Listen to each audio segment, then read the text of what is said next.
Bienvenue à Parlons Sécurité. Mon nom est Graziella Charles. Mon invité aujourd'hui est Éric Bernier, formateur depuis 15 ans et impliqué au niveau de la sécurité depuis 23 ans. Il a aussi développé le programme AEP en sécurité, travaillé avec des gens anxieux et ayant des troubles d'apprentissage, toujours dans le cadre de la sécurité, et un, un accomplissement qu'il m'a mentionné juste maintenant. Il a tout réussi sa carrière sans même avoir de diplôme secondaire 5, qu'il a terminé récemment. Éric, bienvenue à Parlons Sécurité. Bonjour, Mlle Charles. Un plaisir d'être avec vous aujourd'hui. Également. Donc, Éric, parle-nous de ton parcours. Comment a commencé ton cheminement dans la sécurité? Mon cheminement a commencé un peu drôle et je voudrais m'expliquer sur ce point-là. Alors, j'avais fait une promesse solennelle que je n'irais jamais dans l'armée ou dans la police, mais j'avais jamais fait de promesse pour la sécurité. Alors, ayant jeune, ayant fait toutes les petites carrières que tout le monde fait, travailler dans les cuisines, le pétrole, les job-in, et à un certain point, une opportunité se présente pour aller à l'école de sécurité et je l'ai pris. C'est en 1997. Je vais voir mon agent de chômage à l'époque. Je lui dis, je t'offre la chance que tu ne me reverras plus. Mais il faut que j'aille faire ce cours-là. Mais tu ne me reverras plus. Mon agent de chômage regarde ça, il est temps, puis il dit, au plaisir de ne pas te revoir. Alors, je suis parti avec l'endossement du chômage. J'ai été faire l'école de sécurité, qui à l'époque avait 780 heures de formation. Et en 1998, le 5 mai, j'ai commencé mon premier emploi dans la sécurité à l'hôpital Montréal pour enfants. J'ai gravi des échelons. J'ai commencé comme simple agent. Je suis monté sergent des opérations de fin de semaine. Peu de temps après, j'ai eu la chance, on va dire quelques années après, j'ai eu la chance d'aller à mon premier commandement, qui était à l'hôpital général de Montréal. Et là, j'ai réalisé, j'ai pas aimé mon expérience. Pas que l'hôpital n'est pas bon. Attention, je veux faire une clarification, mais j'aimais pas travailler avec les adultes. J'aimais mieux travailler avec des jeunes. Et en même temps de cet emploi-là aussi, j'ai travaillé à la DPJ. Je travaillais aussi dans une unité spéciale de réinsertion. Je travaillais avec un seul sujet dans un programme qu'on appelait Shadow Project, qui était le programme de conscience externe. Donc là, j'avais développé beaucoup d'expérience. J'ai travaillé presque 4 ans dans l'aide humaine, dans 2 emplois presque temps plein.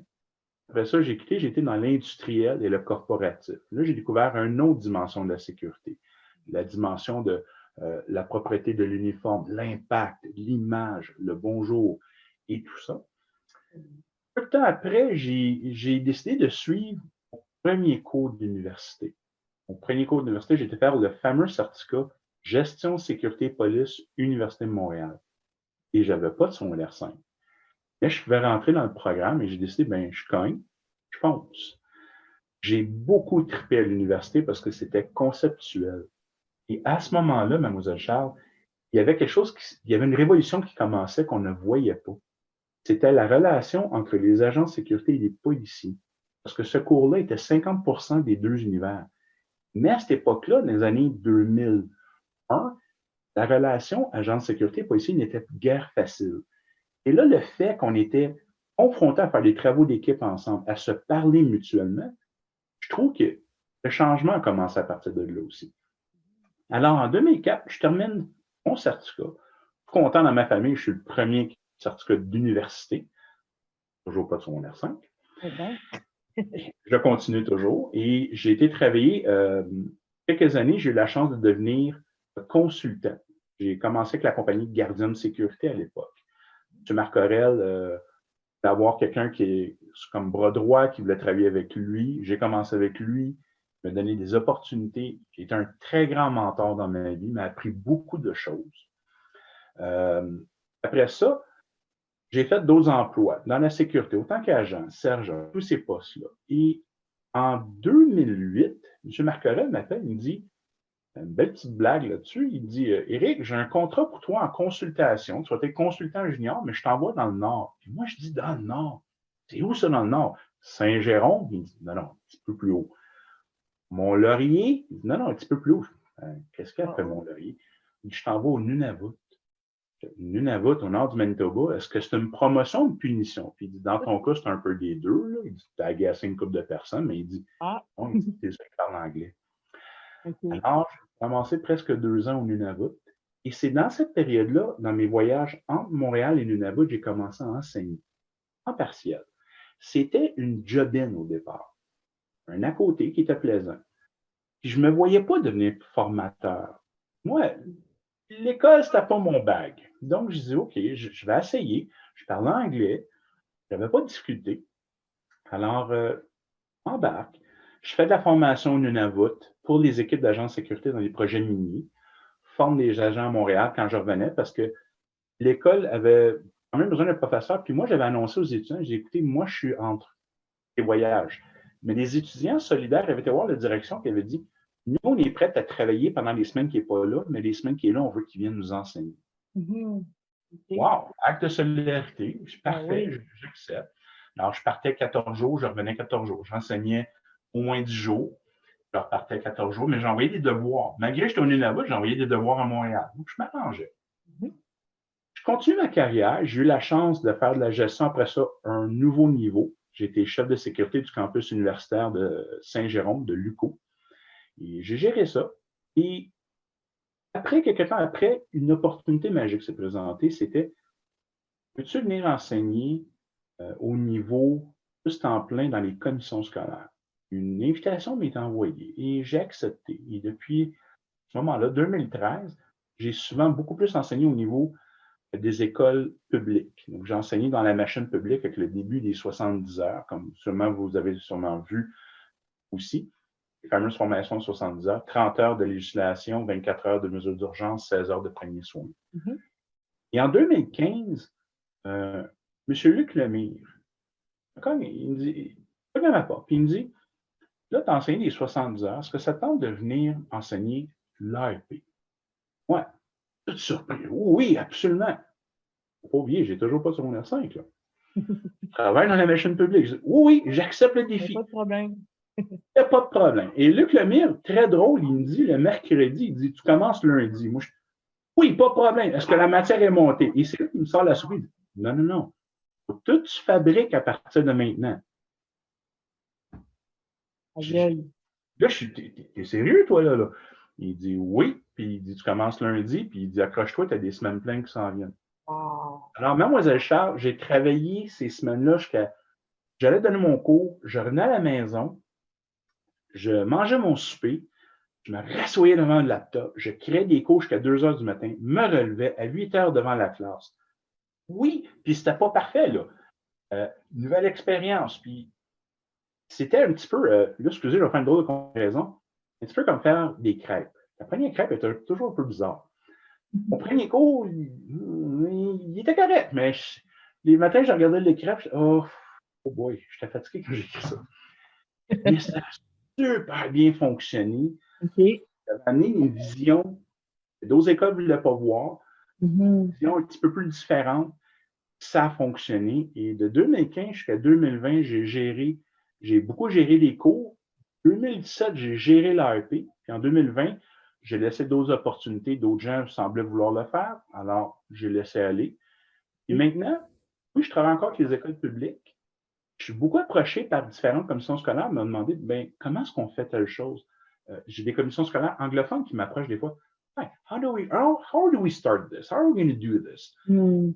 Et c'est là que j'ai réalisé que je pouvais aider beaucoup plus de gens. À C'est ça. travers mes expériences d'enseignement, Mhm. j'ai eu la chance de travailler avec des compagnies qui avaient des agents de sécurité qui avaient déficit d'attention, troubles d'anxiété, peur de euh, prendre charge et le tout. Puis j'ai développé une habileté de travailler avec ces gens-là parce que j'ai réalisé, tout comme eux, moi, je suis TDA.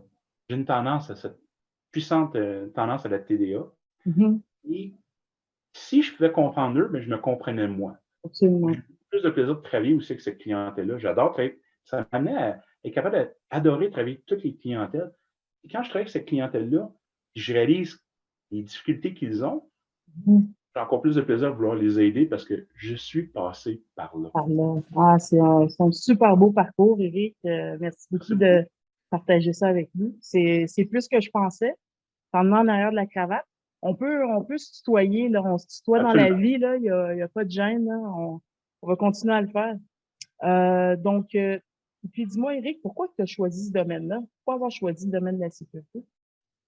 Ayant vécu 8 ans d'intimidation physique et psychologique à l'école, je voulais avoir un métier d'aider les autres parce que Mhm. je me suis senti qu'on ne m'avait pas aidé, puis je me suis dit, ben, il y en a peut-être d'autres qui ont besoin d'aide. Donc, moi, je ne l'ai pas eu, mais moi, je vais aider les autres. Mhm. Alors, j'ai choisi ce chemin-là. Comme je dis, au départ, j'avais fait une promesse solennelle qui m'avait un petit peu découragé de l'école parce que j'aurais voulu poursuivre dans cette branche-là. Mais c'est une promesse que je ne peux pas briser. Et quand l'opportunité s'est présentée d'aller faire ça, je l'ai fait. Et je n'ai jamais regretté ce chemin-là.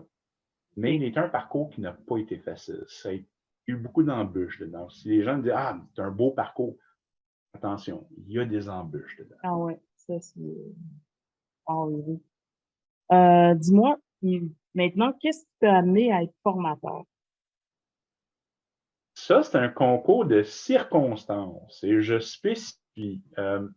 Moi, mes expériences d'école étaient vraiment négatives. Je n'aimais pas l'école. En 2006, on m'approche, une petite école sur la rue Royal-Mount. OK? Toute petite école, là, toute petite affaire. Puis ils me disent, on cherche un professeur en anglais. Serais-tu intéressé? Puis là, c'était la première école qui m'étendait la main, m'ouvrait la main, il me disait, veux-tu essayer au moins? OK, je vais essayer. Montre les cours. Euh, 3 soirs semaine, 3 heures par soir. Il y a des étudiants qui voulaient. Donc, ça m'a motivé. Donc, j'ai commencé à temps partiel. C'était plaisant.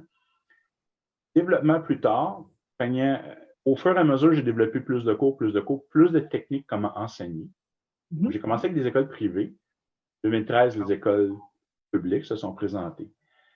Et qu'est-ce qui m'a attiré beaucoup d'être un enseignant, c'est que j'ai réalisé que je pouvais aider les gens.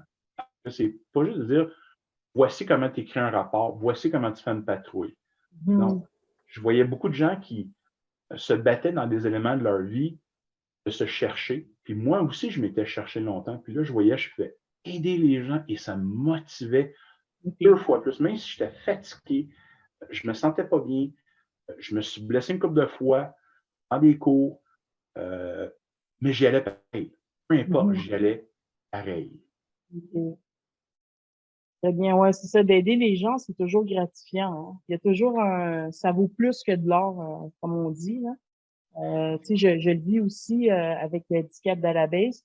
Quand j'aide un agent à trouver de l'emploi, c'est vraiment gratifiant, puis qu'il me dit, ah merci, j'ai réussi. À un moment donné, justement, j'avais fait une présentation dans une école de formation.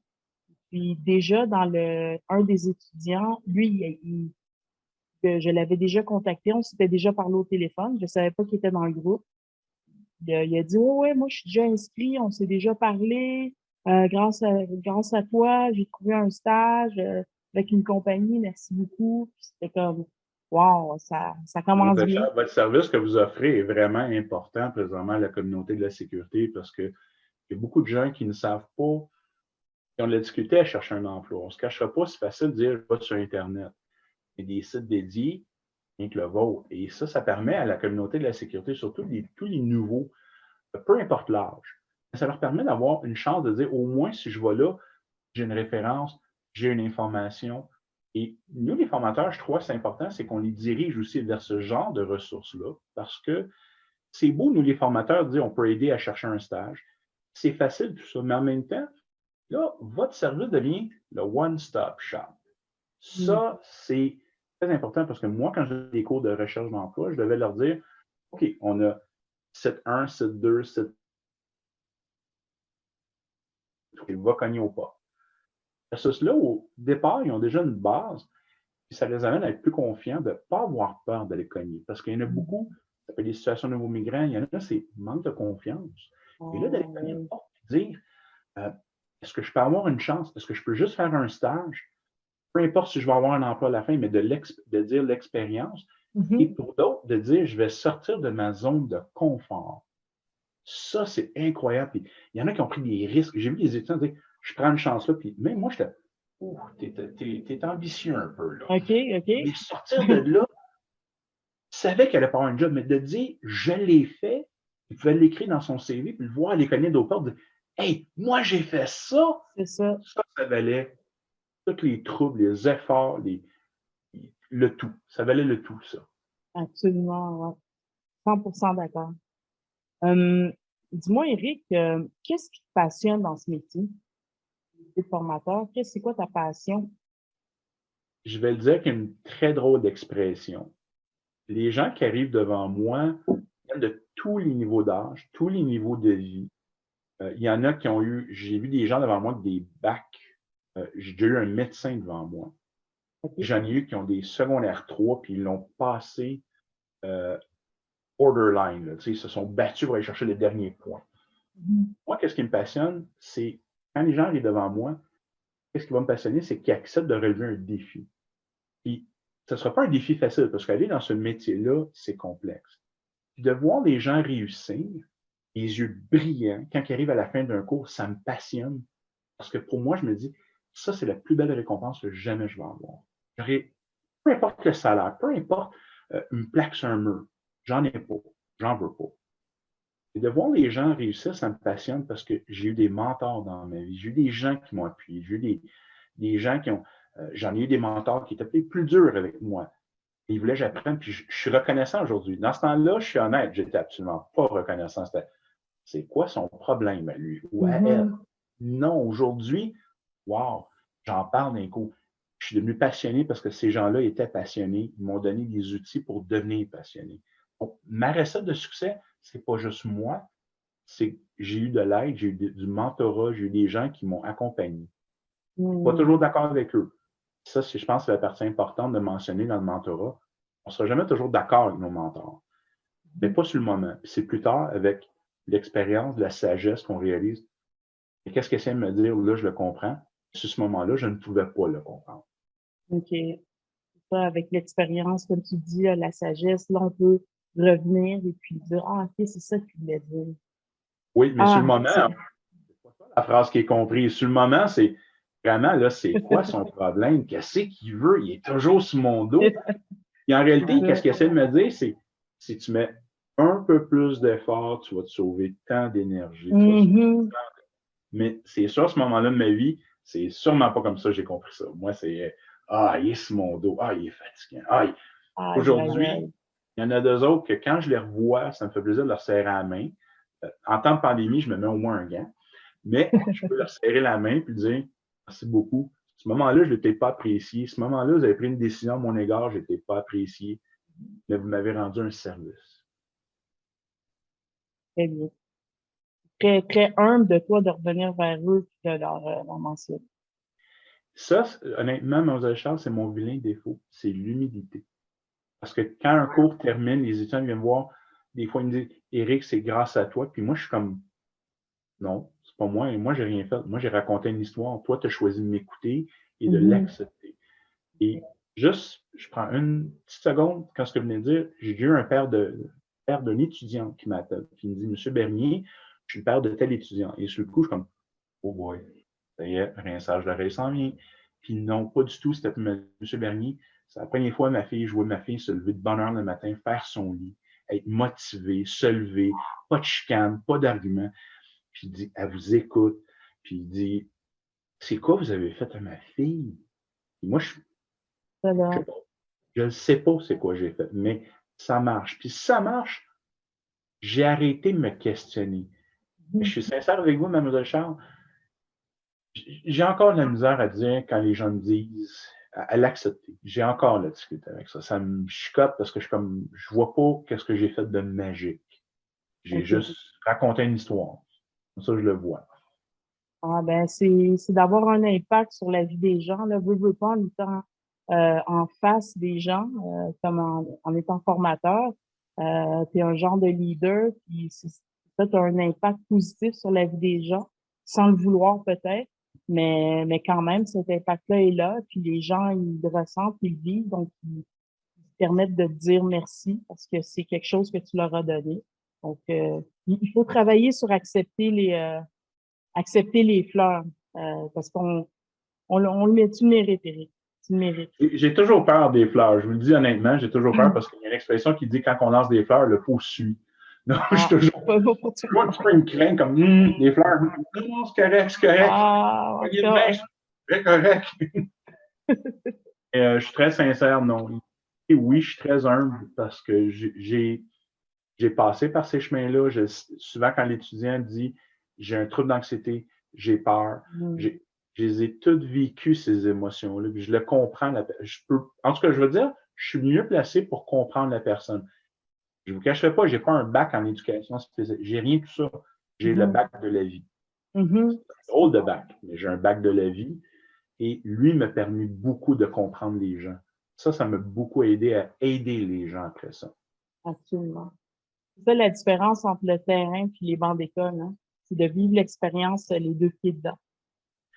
Ça, je pense que c'est ça qui manque beaucoup dans les formateurs, parce qu'il y en a qui arrivent avec soit un bagage pédagogique incroyable, zéro expérience de terrain. Et ceux qui arrivent avec plein d'expériences de terrain ne sont pas capables de véhiculer parce qu'ils veulent le prestige, la prestance de dire « Hey, je suis formateur ». Ça sert à rien non plus. Formateur, c'est une vocation de choisir d'aider les autres et c'est une vocation ingrate dans un sens parce que il faut pas s'attendre à avoir la gloire avec ça. Il n'y a pas de gloire nécessairement. Moi, la récompense, comme je disais, des yeux lumineux à la fin d'un cours, ça, c'est une des plus belles récompenses que j'ai vécues dans ma vie. Ben, je vais me mettre à broyer. C'est pas beau. C'est pas mon but, mais moi aussi, tantôt, je parlais, là, puis, ouais, j'ai des proches, là, parce que ça me touche. Vous avez des bonnes questions. Ça, je vais vous donner ça aujourd'hui. Ah bon, merci. Et puis, dis-moi, Éric, là, quelle qualité que quelqu'un doit posséder pour être formateur? C'est qu'il veut aider avant tout. Si, je vous cacherai pas, on peut travailler dans les machines privées, on peut travailler dans les machines publiques. Oui, une question, tous les gens y vont parce que souvent, ils sont attirés vers une question de salaire. Moi, qu'est-ce qui m'a attiré, c'était plus la question de salaire, c'est de vouloir aider les autres. Puis ça, pour moi, c'était bien plus important. Le salaire, oui, il paye mes comptes, il paye mon loyer, il paye bientôt une hypothèque. Mais c'est beau avoir le salaire. Puis j'ai fait des emplois qui étaient très payants, mais j'étais malheureux à la fin de la journée parce que je me sentais pas utile. Quand je vais enseigner, ben, je suis fatigué, j'ai mal, j'ai une grippe. OK, on s'entend la pandémie, si j'ai une grippe, je reste à la maison. On s'entend là. Mais whatever qui arrivait, puis whatever qui arrive encore, je vais encore me lever. Je vais être encore motivé de vouloir aller enseigner. Même si je n'ai pas une bonne nuit de sommeil, même si je n'ai pas une bonne semaine, parce que je me dis, la personne qui paye de venir faire le cours, la personne qui accepte de venir faire le cours, la personne qui fait le sacrifice de venir faire le cours, mérite. Puis ça, pour moi, c'est important d'aider les autres. Comme ça, je peux le faire. Je n'étais pas champion dans d'autres choses, mais ça, j'ai réalisé avec le temps que j'étais bon. Je vais me servir de cette force-là pour véhiculer l'information et aider les autres. J'en suis devenu très riche à ce niveau-là. Pas financièrement, mais riche de ma personne, oui. OK, très bien. Pour ce partage. Puis, comment qu'on devient formateur? C'est un agent de sécurité là, qui, comme tu dis, là, c'est peut-être préférable d'avoir une expérience terrain. Donc, un agent de sécurité qui peut passer à un deuxième niveau, il dit, OK, moi, je veux être formateur. Comment il fait? Comment ça se passe? J'ai une recette, mais elle est étrange, mais je la partage. Moi, si je vous présenterais mon CV, c'est souvent 2 ans un endroit et je change. 2 ans un endroit, je change. Et j'ai été me chercher, c'est une variété d'expériences. Et pourquoi c'est important? C'est beau de dire, j'ai 15 ans au même endroit. Fantastique, vous avez 15 ans, fabuleux. Mais vous avez 15 ans dans un seul environnement. Moi, je voulais avoir une expérience diversifiée. Donc, j'ai été agent, sergent, lieutenant, capitaine. J'ai fait la job de consultant. Je détiens encore un permis de consultant en sécurité. Il n'y en a pas beaucoup au Québec, on est très peu. Et partant de toutes mes expériences, hospitalier, industriel, minier, c'est de là que je prends toutes mes expériences. Donc, le futur formateur qui veut le devenir doit être à l'aise de dire, je vais aller me chercher plein d'expériences diversifiées, être capable de le transmettre et de pouvoir dire, l'élément le plus important, c'est la crédibilité de dire je l'ai vécu. Parce que quand le participant arrive devant vous, Mme Charles, dit c'est quoi votre opinion là-dessus? Vous avez une opinion qui est théorique, c'est le fun. C'est pas ça lui, il cherche. Lui, c'est qu'est-ce que je vais vivre le jour que ça va arriver. C'est ça qu'il veut. C'est là, moi, je dirais, quelqu'un qui veut devenir formateur doit aller se chercher ce genre d'expérience-là. Qu'il soit capable de répondre à peu près à tout, mais qui l'ait vécu, de savoir c'est quoi patrouiller au temps, mauvais temps. C'est quoi, après ça, rédiger des rapports. C'est quoi aussi accepter de se faire dire, le rapport n'est pas bon, tu dois recommencer. D'avoir vécu les bons côtés, les mauvais côtés de l'expérience. Là, pour moi, cette personne-là a un potentiel de vouloir devenir un formateur. Après ça, la personne doit se trouver un mentor, quelqu'un qui va soit la faire rentrer dans une commission scolaire, même dans une école privée, qu'on va l'apprendre, puis on va donner du mentorat pour l'aider. C'est quoi communiquer? Les choses à dire, les choses à ne pas dire, les blagues à faire et les blagues à pas faire. Ça, il faut souvent, les nouveaux formateurs, ils veulent être drôles. Pareil, ils veulent avoir l'attention puis dire, ils gagnent, mais des fois, il faut, tu sais, cette blague-là, moi, je ne la ferai pas. Après, avec leur expérience, c'est de développer leur style. Puis une fois qu'ils ont leur style, souvent, ça part de cet élément-là. Mais aussi, souvent, ce que j'ai remarqué, c'est que des gens deviennent formateurs, ils n'ont pas assez d'expérience. Donc, les étudiants, ils regardent, ce sont des éponges, ils veulent avoir de l'information. Puis là, le formateur, ah, j'ai pas vécu ça. Ah, ça, je connais pas ça. Ah, la crédibilité, il fait ça automatiquement. Donc, moi, c'est le conseil que j'ai à donner. Quelqu'un qui décide d'être formateur, allez vous chercher un bon 5 ans d'expérience diversifiée dans tout, le plus possible. On peut faire avec 2 emplois. On peut peut-être avoir un emploi où on est chanceux, on a un directeur qui lui permet de toucher un peu de tout. La gestion, de la formation, un peu de tout. Après ça, ça commence à nous bâtir une crédibilité pour pouvoir cogner dans des écoles, soit privées ou publiques. Il faut être patient. C'est quelqu'un qui dit, moi, je veux ce poste-là demain matin. Mauvaise attitude. Moi, j'accepte de commencer à enseigner un cours. On vous donne une charge. Démontrez votre capacité d'enseigner, faites-vous apprécier. Démontrez que vous êtes capable de gérer des situations de classe. Démontrez que vous êtes capable de gérer des situations de décision. Après ça, la confiance vient, bien, on donne 2 cours, 3 cours, un programme. C'est comme ça le processus. Quiconque veut le devenir, ce serait le processus que je recommande. Puis j'aspire un jour voir les gens dire, M. Bernier, vous allez pouvoir prendre votre retraite en paix. Parce que, pour moi, ça, c'est important. C'est facile de mettre quelqu'un en avant d'une classe. Est-ce que cette personne-là est capable de réussir le défi de donner la bonne information puis d'amener les gens à se dépasser? Ça, c'est toute une autre dimension. Ben, j'imagine que c'est quelque chose qui s'apprend un petit peu pendant que, comment je peux dire ça? Ça vient avec l'âge, ça vient avec l'expérience. J'imagine on acquiert une certaine aisance. C'est sûr que peut-être à la base, il faut quand même avoir je veux dire ça, le talent de ça. Mais il y a certaines choses que je sais pas qui s'ajoutent au fur et à mesure. Qu'est-ce que tu en penses, Eric? Moi, je pense que Est-ce qu'on est formateur ou on peut le devenir? on peut le devenir, mais il faut avoir vraiment une volonté de devenir. Je crois qu'il y en a des gens qui sont nés champions du véhiculement d'information. Il y en a qui sont nés communicateurs. Il y en a d'autres, je me mets dans cette catégorie-là, qui le deviennent. Au départ, je ne cacherai pas, mes premières expériences d'enseignement, c'est une petite école, c'est la rue Royal Mount. Le premier soir, j'avais 50 carrés PowerPoint, je me dis, bien ça, tout va être beau. Après 35 minutes, j'ai plus de carrés PowerPoint. Là, il faut que je pédale, il faut que je figure.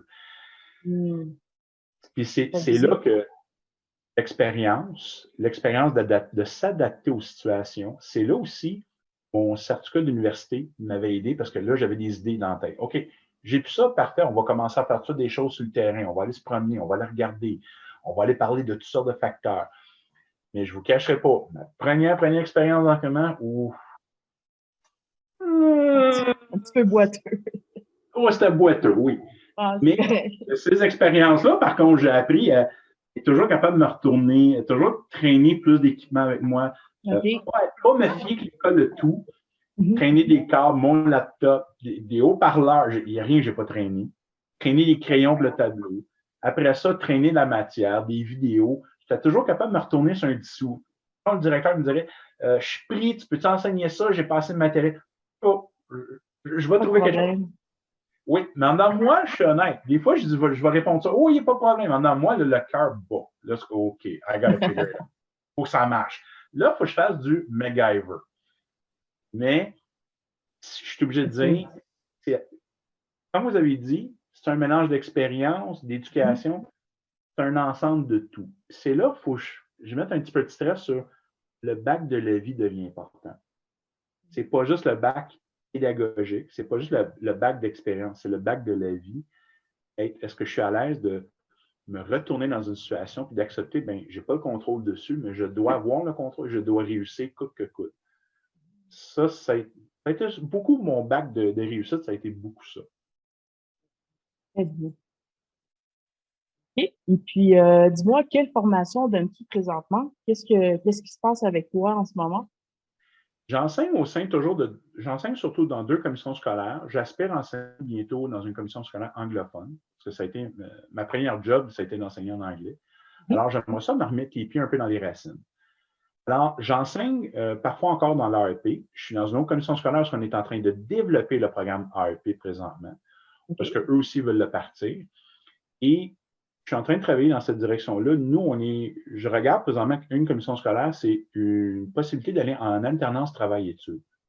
Alors, diminuer le nombre d'heures de classe sur le banc d'école pour les amener pour plus d'expérience qui va compenser comme un stage. Donc là, je suis dans ce processus-là présentement avec une commission scolaire et j'espère que ça marche parce que je l'ai déjà fait dans le passé. La qualité des étudiants était beaucoup meilleure et ceux qui avaient justement des difficultés d'apprentissage passaient moins de temps sur le banc d'école.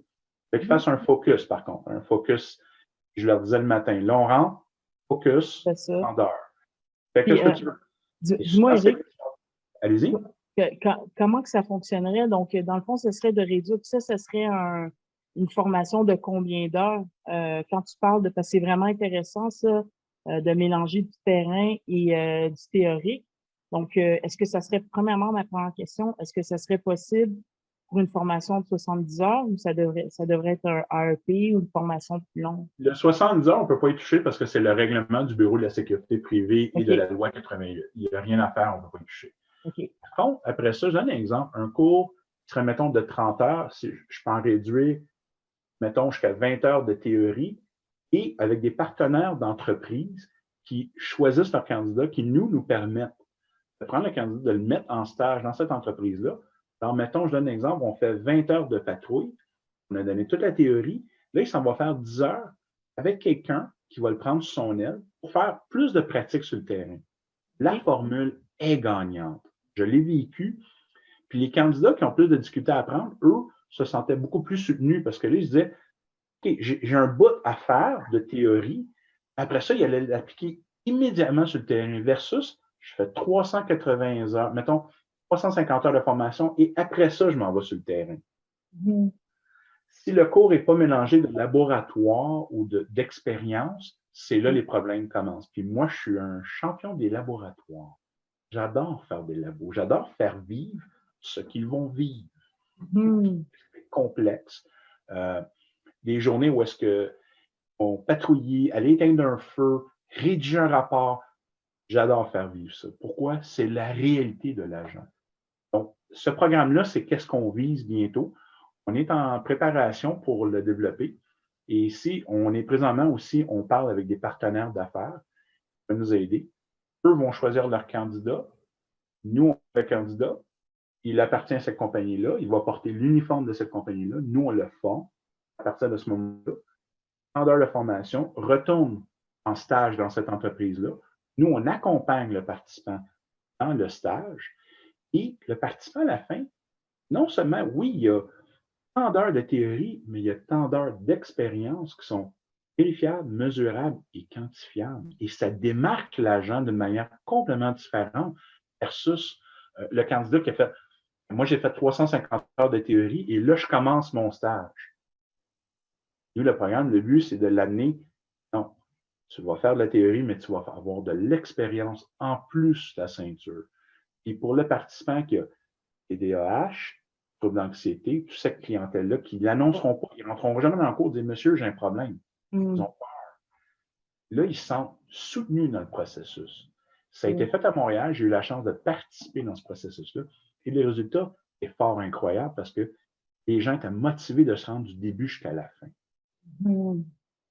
les tenir en haleine parce que c'est le théorique, c'est beau, mais à un moment donné, on veut bouger. Surtout, j'imagine, quelqu'un qui se lance dans le domaine de la sécurité, lui, c'est quelqu'un qui peut aimer l'action ou certaines formes d'adrénaline. Puis là, on le met sur un banc d'école pendant X nombre d'heures, puis c'est juste quelqu'un qui parle. Puis à un moment donné, il se dit 30 heures d'école sur un banc d'école là, par semaine, c'est rough. Tandis que quand on fait, ben, on va faire 20 heures de théorie, mais après ça, l'autre 10 heures, vous êtes sur le terrain, on fait des laboratoires. ça, c'est Puis là, il fort, ne c'est faut pas motivant. oublier.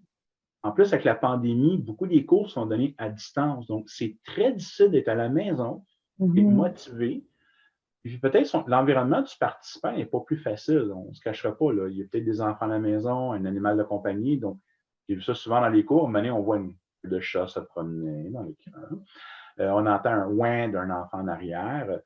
Mhm. C'est pas plus facile le participant. Donc, ça l'amène beaucoup que le participant doit avoir une volonté aussi. Donc, il ne faut pas qu'il rentre dans un cours d'agence sécurité et dire ah, je fais mon cours, ça finit là. Mhm. Il y en a des programmes pour ça. Mais ce n'est pas ceux qui vont avoir la facilité à monter plus haut dans des plus beaux postes, des promotions, des postes de responsabilité. Ceux qui veulent aller dans ces postes-là doivent accepter, bien, je fais un sacrifice court pour avoir mieux. Et tous les participants qui passent dans les programmes style ARP, souvent s'en sortent avec des bien plus beaux postes, des bien plus belles jobs. Et c'est pas méchant. C'est sûr que 70 heures, ça vous permet d'obtenir votre permis, entrer dans le métier, ça vous permet d'obtenir un emploi. Mais si vous aspirez à aller plus haut, vous n'avez pas le choix d'aller faire plus. Et après ça, après l'AEP, il y en a qui décident, bien, je vais aller faire le certificat à l'université. Il y en a d'autres, je vais aller faire le cours d'enquête. Il y en a qui partent de l'école, puis, hey, moi, le cours d'investigation, ça m'intéresse. Donc, ils réalisent qu'en faisant un seul cours, ils s'ouvrent un monde. Mais souvent, quand on a peur, puis on n'ose pas essayer, on n'a pas la vision comme ça, Mhm. c'est là que les limites. Puis là, dans le cours, c'est ça qu'on essaie, c'est de leur donner l'opportunité de voir. Arrête de dire qu'il y a des limites. Les limites, c'est toi qui écris. Alors, est-ce que Mhm. tu es prête à faire quelque chose pour les changer, tes limites? Et nous, on va donner des outils. Ouais. C'est quoi? En fait, c'est un beau lien avec ma prochaine question. Ma prochaine question, c'est quel avantage a un étudiant qui prend plus d'heures de formation? En fait, comment qu'un étudiant, lorsqu'un étudiant il sort des bancs d'école, on sait qu'il va gagner le salaire du décret 18 et 34, qu'il fasse 70 heures de formation ou plus. Donc, en fait, tu as un petit peu répondu à la question. Moi, je voulais savoir, c'est quoi l'avantage de faire plusieurs de formation si tu vas juste travailler à 18 et 34? Quelqu'un qui veut, on ne se cachera pas, un poste d'agent de sécurité de fin de semaine de 24 heures est plus payant, ou presque, relativement 50-60 $ de différence, avec quelqu'un qui fait 40 heures de salaire minimum. Là. On ne se cachera pas. OK. Par Mhm. contre, quelqu'un qui dit, moi, j'aimerais ça avoir un emploi dans un CIUS, les centres intégrés universitaires de santé, c'est santé pour les hôpitaux et tout ça. Mhm. Beaucoup des hôpitaux ont des agences à cause de la pandémie. Il y en a beaucoup qui ont fait la transition pour avoir leurs employés à l'interne. Ces emplois-là, les 70 heures, ils sont peut-être beaucoup moins intéressés. Je ne dis pas que ça ne peut pas arriver. Quelqu'un qui est exceptionnel, quelqu'un qui a bien d'expérience, qui a son 70 heures, ou il tombe sur la loi grand-père, qui avait déjà bien d'expérience. Mhm. Parfait. Et quelqu'un qui a fait un AEP 390 heures, un Mhm. AFC, ces cours-là, c'est sûr qu'en allant travailler dans les CIUS, meilleur salaire, meilleurs avantages sociaux, puis là, je ne m'avance pas trop, je vais juste dire à ma mémoire, avantages sociaux, wow, période de vacances par année, wow, formation, développement, uniforme. Donc, ça va peut-être donner 1-2 $ de plus de l'heure, mais les avantages sociaux dépassent beaucoup. Alors, il y en a beaucoup qui ça devient leur porte. Et certains de ces organismes-là n'embaucheront pas nécessairement les 70 heures. Je ne dis pas tout, je ne dis pas que c'est toujours le cas. Mais il y en a des organismes hospitaliers ou gouvernementaux qui vont dire, ben, moi, je veux avoir un peu plus haut d'éducation, de formation, parce que souvent, ils le voient immédiatement lors de la formation du début. Entre la personne qui a un 70 heures, zéro expérience, puis quelqu'un qui a un 390 heures, souvent, le 390 heures, l'AEP est reconnu comme un équivalent de 6 mois d'expérience auprès de certaines agences et certaines institutions. Ah oui, OK. Donc, ça joue beaucoup à ce niveau-là. Quelqu'un qui commence Je donne un exemple. Souvent, les gens vont commencer avec un 70 heures, là, réalisent, hey, je veux faire plus. Et il y a des programmes de reconnaissance des acquis qui leur permettent d'avoir le 70 heures reconnu, qui les amène maintenant, en partant, s'ils ont de l'expérience de travail, un cours de moins, ils ont développé un CV, un cours de moins, plus les cours de base. Bien, sur 15 modules, on enlève déjà 6 cours. Donc, il en reste peut-être 9 à faire. Ça devient déjà très intéressant là, pour ces Très participants. intéressant, effectivement. Wow. Ça, je ne savais pas du tout. OK. À Montréal, il y a une commission scolaire qui le donne présentement. Je suis reconnu comme un des spécialistes qui fait la reconnaissance d'acquis. Je sais qu'il y en a d'autres qui s'intéressent au programme aussi parce que, par question de région aussi, parce que des fois, tout le monde peut venir à Montréal. Alors, il faut cogner aux portes un peu pour vérifier. Mais oui, il y a des possibilités à ce niveau-là. Puis quelqu'un qui tombait sur la loi grand-père, qui était l'ancienne loi on appelle ça la loi grand-père, c'est pré-2006 avant BSP, qui était l'ancien système qu'on allait à la Sûreté du Québec avoir notre permis, ça coûtait 26 le Vitadel. Aujourd'hui, ça coûte un peu plus cher. Mais quelqu'un qui tombe dans ce système-là, qui veut se faire reconnaître dans le système d'aujourd'hui, oui, il a des possibilités. Et souvent, on en voit ici. Puis là, ils sont vraiment contents de dire, bien, je suis content, je ne recommence pas en bas de l'échelle parce que pourquoi pas avoir l'emploi, pourquoi pas gravir des échelons sans recommencer de zéro? Oui, il y a des possibilités à ce niveau-là. OK.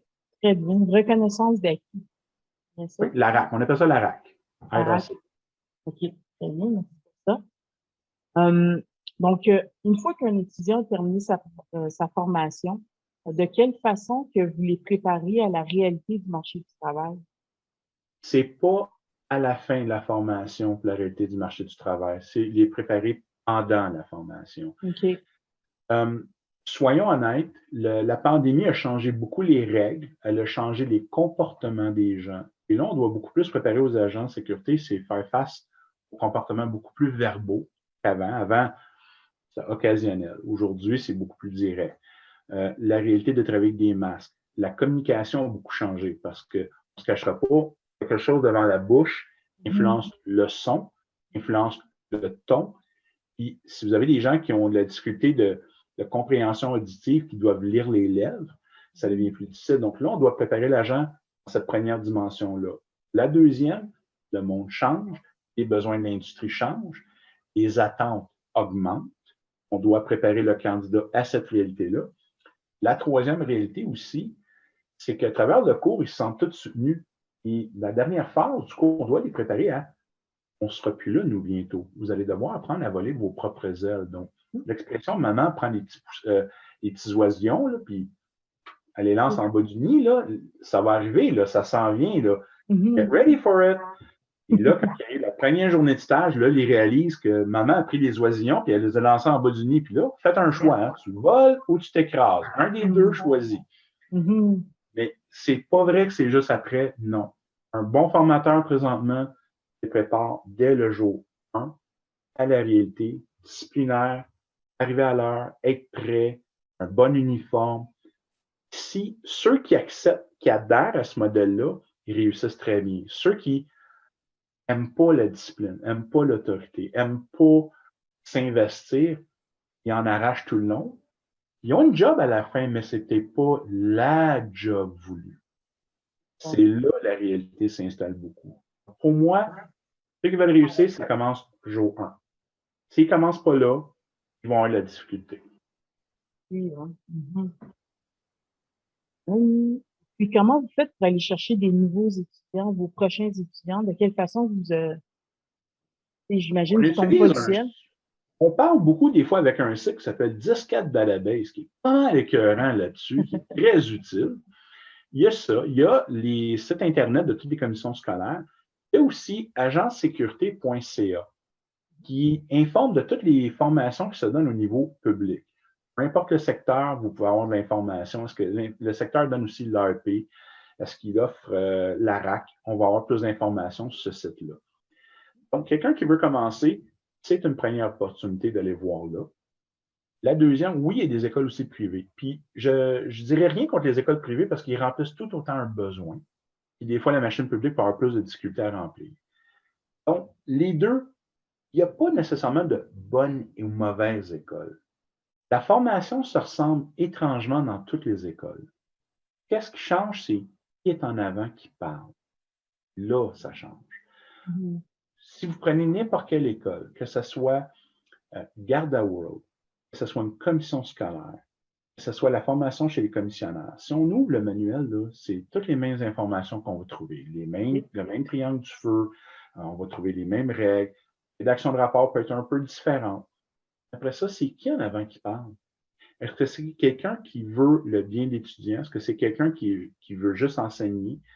Est-ce que c'est quelqu'un qui a de l'expérience? Est-ce que c'est quelqu'un qui est capable de lire la classe aussi, puis voir, tiens, tel étudiant a besoin d'aide. Je vais le prendre, cet étudiant-là, à la fin du cours, je vais y parler un peu pour le supporter. C'est là, je trouve, ça change. Puis c'est important, c'est d'avoir une bonne connexion avec son formateur. Parce que on peut mettre n'importe qui en avant. La question, c'est est-ce que les gens vont l'écouter? Et moi, dans un charge, je compare ça à une bonne chanson. Quand la chanson est bonne, on va l'écouter, on va vouloir s'investir à comprendre les paroles. C'est quoi la signification? Mais sinon, c'est juste une autre chanson. Et ça, on en entend. Ah, c'est bien ça. Un poète en plus. Éric le poète. Non, non, j'avoue, j'ai beaucoup aimé Cyrano de Bergerac quand j'étais jeune. Je l'ai écouté souvent, ce film-là. Et puis, pour conclure, Éric, dis-moi, si un élève veut être formé par Éric Bernier, comment fait-il? Je suis au sein de 2 commissions scolaires. Je vais les nommer, j'ai aucun problème. Je travaille beaucoup avec la commission scolaire Marie-Victorin sur la rive sud de Montréal. On enseigne présentement de 70 heures. On enseigne aussi en ligne. Donc, on a souvent des cours en ligne. Alors, les gens qui ne peuvent pas se déplacer de région, qui veulent venir écouter, faire le cours, on a l'option. J'enseigne aussi avec la commission scolaire Marguerite Bourgeois. Alors, je suis souvent dans 2 endroits. Normalement, je suis plus sur la rive sud, je ne m'en cache pas. Donc, quelqu'un qui voudrait suivre, qui voudrait essayer sur tuer comment je le fais, mon cours, comment je le donne, il cogne aux 2 pas. Il pourrait faire mention, ben, j'aimerais ça, moi, avec des cours avec M. Bernier, qui fasse mention. Souvent, on va leur dire, oui, il va être telle journée dans tel cours, les gens peuvent embarquer ici. Et avec la commission scolaire Marie-Victorin, c'est là qu'on est en train de développer alternance travail-études présentement. Donc, ça va peut-être être une formule aussi qui pourrait fonctionner pour des gens qui ont une difficulté d'apprentissage, parce que là, on les prend sur notre aile, on travaille beaucoup plus avec eux autres, c'est plus intense, on ne se cachera pas. C'est pas un AEP, c'est pas comme un 70 heures. 70 heures, c'est un peu plus facile dans un sens. Mais un AEP, c'est très demandant, les notes de passage sont plus hautes, il y a une discipline personnelle, l'uniforme, le tout. Mais quelqu'un qui veut réussir, il a des options. Ça dépend qu'est-ce qu'il veut. C'est un petit peu comme magasiner une voiture, hein? C'est quoi qu'on veut. Donc, Commence mais par ça. moi, le Savoir conseil que je qu'est-ce qu'on donne, veut. oui, oui, absolument. Puis le conseil que je donne beaucoup, c'est n'ayez pas peur de poser des questions. C'est qui est formateur? C'est beau qu'une école dise ah, le formateur a tant d'expérience dans son domaine. Super. Quoi son niveau d'expérience pour enseigner maintenant? Ça, c'est d'autres choses. OK. Et puis, en fait, ce que je vais faire, c'est que je vais mettre les liens dans la description là, pour les 2 écoles où est-ce que tu es. Comme ça, les futurs agents de sécurité pourront aller voir ça et s'inscrire directement. Avec plaisir. Donc, parfait. Ben, Eric, je te remercie énormément pour ton temps. C'est vraiment, ça a été un vrai plaisir. J'ai appris plein de choses. J'ai pris plein de notes. Fait que tu as vraiment fait ta job de formateur. J'ai été ton étudiante pendant cette entrevue. Donc, prochaine fois, Eric, on se fait un autre petit meeting demain. J'aurai d'autres questions pour toi. Donc, je te Dans vos remercie échanges, ça énormément. me fait plaisir. Puis si vous voulez, je vous offre comme ça, si vous voulez qu'on fasse des chroniques de temps en temps, moi, je suis très ouvert à parler des sujets qui touchent les agents, qu'est-ce qu'ils vivent. Moi, je suis très ouvert. C'est une manière de pouvoir aider. Alors, moi, c'est une manière de pouvoir aider. Je suis ouvert en partant. Très bien. Donc, je vous remercie, cher auditoire, pour votre présence. À la prochaine dans un nouvel épisode de Parlons sécurité.